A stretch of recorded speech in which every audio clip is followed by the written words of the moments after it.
Bom dia, pessoal. Agora eu vou continuar a segunda parte do vídeo. Vocês fizeram muitas perguntas e eu achei todas legais de responder. Algumas perguntas eu gostaria de ter feito quando eu comecei artes. Eu acabei o outro vídeo, né, falando de conhecer a própria realidade. Eu falo isso porque isso vai facilitar um monte vocês a compreender o processo poético de vocês. Então, continuando aqui um pouco do meu repertório, eu vou finalizar a ideia do meu TCC, que eu falei ali que eu tinha me baseado no conceito de vontade de potência, então eu pesquisei sobre essa relação, né, que eu senti entre um cotidiano embrutecido e um momento de criação de arte potente. E nisso eu fiz essa instalação, pedia para as pessoas escreverem uma carta para mim, falando sobre o cotidiano delas. Daí eu constituía todo um ambiente do imaginário e relacionado ao fantástico, porque eu justamente queria que as pessoas pudessem acessar, né, esse lado mais sonhador delas, esse lado que a gente, querendo ou não, vai perdendo de uma forma ruim, né? Tipo, porque há maneiras de se manter, para mim, uma criança interior de forma inteligente e não de forma alienada.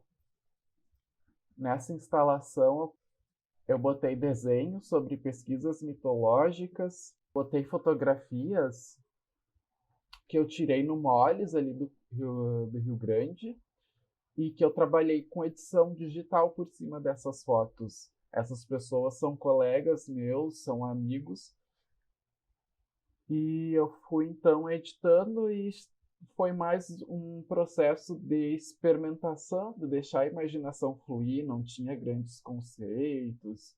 Enfim, na época do TCC eu me botei mesmo para deixar as imagens fluírem desde eu ter um controle conceitual sobre elas, porque eu estava numa fase de experimentação técnica. Ao mesmo tempo, eu comecei a pesquisar o que constituía esse meu imaginário mitológico. Eu comecei a pesquisar um pouco sobre mitologia grega, que é uma das mitologias que mais tomou conta do mundo. Peguei um pouco ali e comecei a dar uma olhada sobre mitologia egípcia. Fiz o esforço também de conseguir material sobre mitologia latina, né, sobre os indígenas, que também, quando eu comecei a conhecer, me apaixonei tanto quanto essas outras. Aliás, até mais um pouco, porque é incrível a mitologia que a gente tem no Brasil indígena. De uns anos para cá, eu vi um grande aumento de representatividade, grande, claro, né, deveria ser muito mais, mas de acesso a material à mitologia indígena e de artistas indígenas em outras profissões uh, conseguindo se inserir na web, por exemplo, já mostra uma outra característica positiva da globalização e do uso das tecnologias. Desde que eu comecei o meu TCC até o meu mestrado, a quantidade de artigo e de imagens referenciais e textos sobre mitologia indígena aumentaram muito. Então eu comecei a pesquisar sobre todos esses símbolos, tudo que repercutia no meu imaginário. Cartas eu deixava uma folha ali com uma textura mais diferenciada, assim, e mais durável. Eu tenho elas até hoje. No momento do mestrado eu vou dar uso para elas, porque como elas foram feitas no momento do TCC, eu não tive tempo de ter uma reflexão profunda a respeito de relatos tão sensíveis que as pessoas me fizeram e que me deixaram sensibilizada, assim, a respeito de que esse sentimento que eu tinha também de embrutecimento não era só eu que tinha, muitas pessoas tinham. Então eu não pedia para elas se identificar, eu só pedia para pôr a data de nascimento para mim ter um parâmetro de geração, se era só a minha geração que estava com isso, se esse sentimento seguia para as novas gerações. Então as pessoas me relatavam o que elas deixavam de criar por conta do cotidiano, né? O que elas deixavam de imaginar.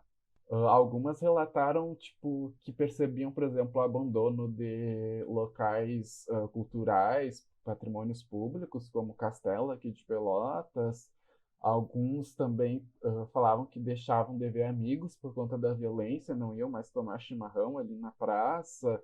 E essa, por exemplo, que eu estou deixando aqui para vocês lerem, falava sobre como a família dela, tipo, por ela ser guria, não podia tocar guitarra e seguia um chamado artístico que ela tinha por ser criança, que é relacionado à música.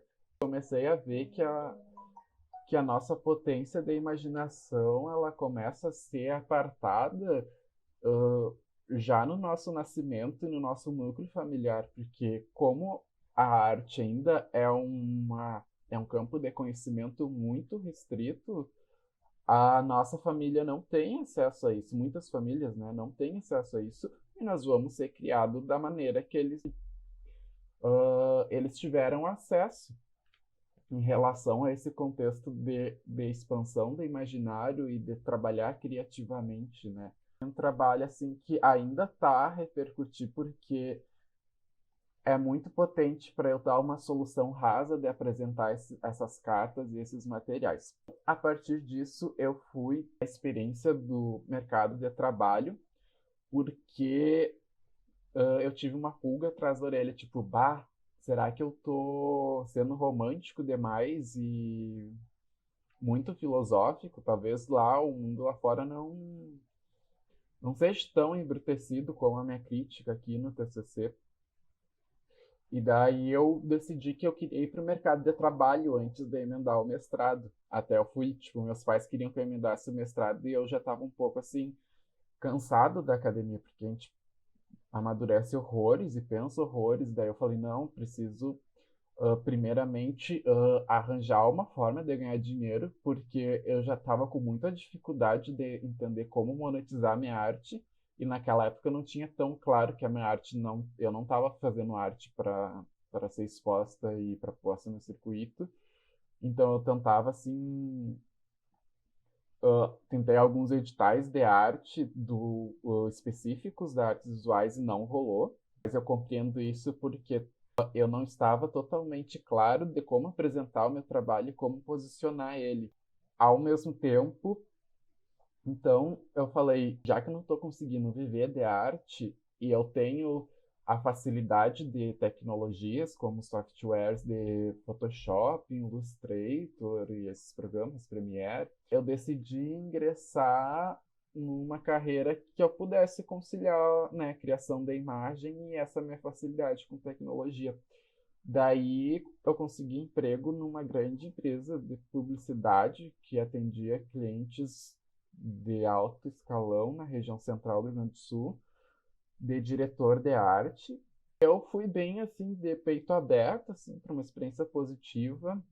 No início foi assim, quando na ingenuidade as relações foram muito boas, mas no decorrer do tempo começou a ocorrer eu comecei a perceber muita ignorância quanto aos processos de criação e começou a ter aquele sentimento de ambição, de criação da imagem, tinha que ser rápido, a gente às vezes trabalhava até as 10 da noite para receber quase um salário mínimo. E daí eu percebi que as minhas críticas do TCC não estavam tão afastadas da realidade, porque eu fui conversar com outros profissionais da área de publicidade, de criação da imagem, enfim, de São Paulo e do Floripa, e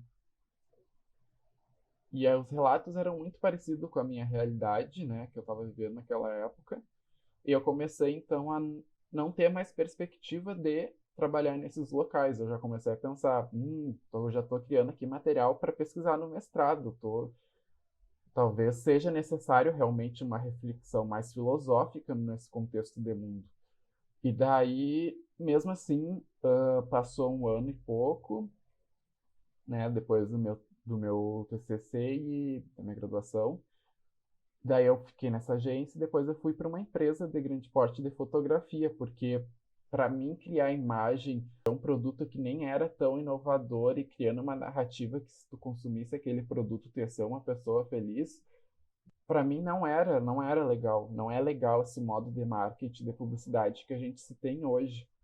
E aquilo não me fazia bem, não era o meu canal criar aqueles tipos de imagens. Então eu comecei a ir para fotografia porque eu ia trabalhar com retoque de fotografia e ia trabalhar mais numa perspectiva com o corpo, com as pessoas, como aquele sentimento inicial que eu tinha. Também não foi uma experiência tão positiva. Tecnicamente, tipo, foi ótimo, porque eu consegui chegar em resultados de edição muito parecida com aquelas referências que eu mostrei no outro vídeo. Comecei a ter uma técnica de edição muito elevada nas artes digitais e comecei a fazer várias experimentações enquanto eu estava fora da faculdade. Porém, passou 2 anos, e nesse ambiente eu presenciei muita gordofobia, racismo, e era totalmente de acordo com as minhas críticas sobre padronização do corpo e sobre como os processos criativos estavam reativos e condicionados a essa cultura de normoses, né? De massificação de que todo mundo tem que ter o mesmo padrão de corpo, extremamente problemático e tóxico para minha saúde mental. Daí eu comuniquei aos meus pais que eu queria voltar para o mestrado, que eu me sentia preparado para isso. Eles tiveram consenso também que essas empresas não iam me dar futuro e eles mesmos queriam que eu já tentasse antes, né? Então eu chego no mestrado já com um olhar ampliado além da academia. E eu ficava refletindo, será que eu tinha que ficar mais tempo? Será que eu tinha que me pôr mais no limite do emocional, ficar perdendo 10 anos da minha vida para confirmar que esse contexto de embrutecimento não é uma romantização, não é uma mitologia real?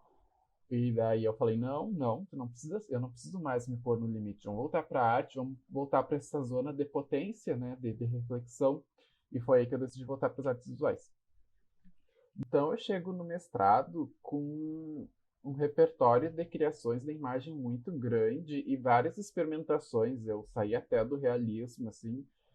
Chegou numa época que eu precisava expor meus sentimentos de outra forma. Estava muito difícil de entender tudo que eu estava produzindo de imagem fora do mestrado. E eu cheguei e a minha orientadora, a Rosângela, deu uma deixa assim que foi a virada do jogo. Ela falou, eu acho que tu tá tratando aqui de autoficção.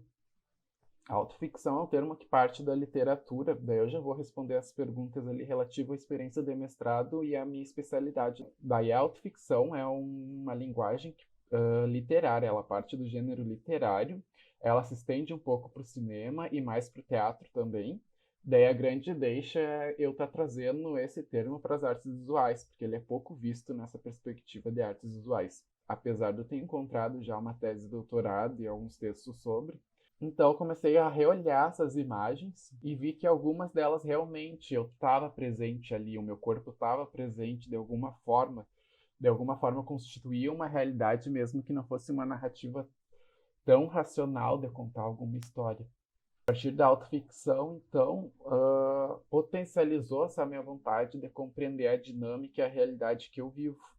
Então, atualmente, eu estou descamando, assim, como a autoficção trata de falar de realidade e ficção, eu tenho que desmistificar duplamente as coisas que eu estou criando. Tipo, por que que meu imaginário é desse jeito, né? Que referências o mundo me deu para eu pensar desse jeito, ter esse gosto.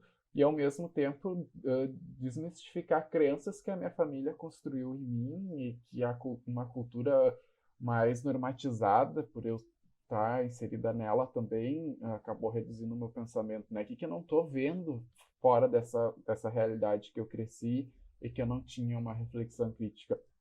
Então eu comecei a ter leituras bastante difíceis no mestrado. Tá sendo um processo muito bom, mas eu me sinto bem burro, assim, tipo, várias vezes nas aulas.